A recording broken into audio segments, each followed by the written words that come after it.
Growing up in Colorado, running at high altitudes was the norm for Jordan Chavez. Grew up in Colorado, running the mountains, being at a high altitude. It's one place that I really love. I just love being in the mountains.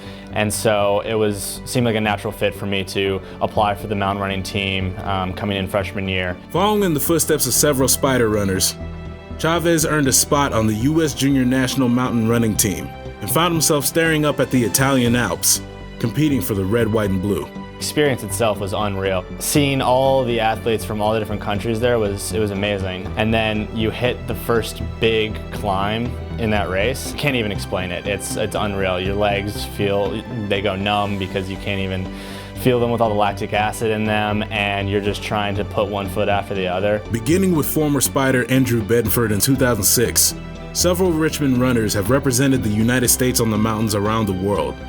In a sport that has been around for over 30 years, but is seeing a recent increase in popularity.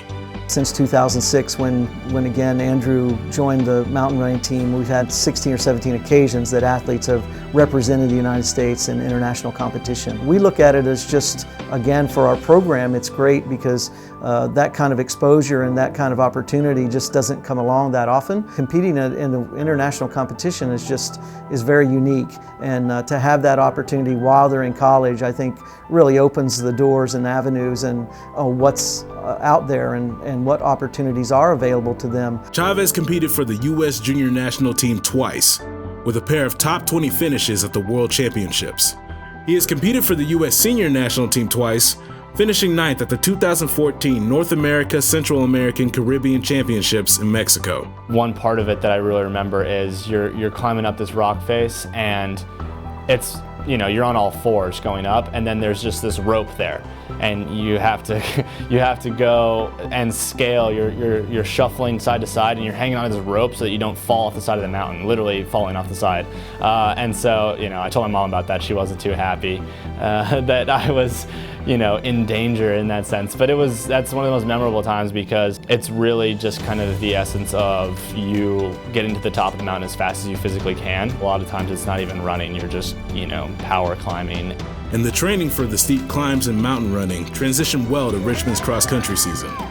The World Championships occur early in the cross-country season.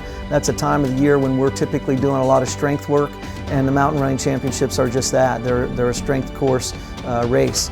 So if our athletes come in aerobically fit, as they do, and train hard through the summer, and again in Jordan's case spending time at elevation in Colorado, then obviously that prepares them for the cross-country season. But the races are entirely different. In mountain running, pace does not matter. It's irrelevant. You just have to completely zone out from every external stimulus and just focus on yourself and to keep moving forward at all costs. Finishing any kind of race brings a sense of accomplishment, but when you are literally on top of a mountain, that feeling matches the view. Well, once I actually get feeling back in my legs, it's an amazing feeling. Just peaking the mountain, being at the top and finishing, looking down and be like, oh wow, I was able to just run up that thing. The mountain is so intense and it just looms over you for the entire time that you're there waiting for the race. And then once you're actually able to finish and be at the top and look down and see what you just came up, it's unreal. And standing on top of a mountain in the Alps, representing the United States of America, makes it feel that much better. There's no greater honor than to represent your country in international competition as an athlete. To expose our athletes and provide an avenue, hopefully, for them to gain that, again, experience is real important to us. It just gives you the chills thinking about being able to run with, USA on your chest.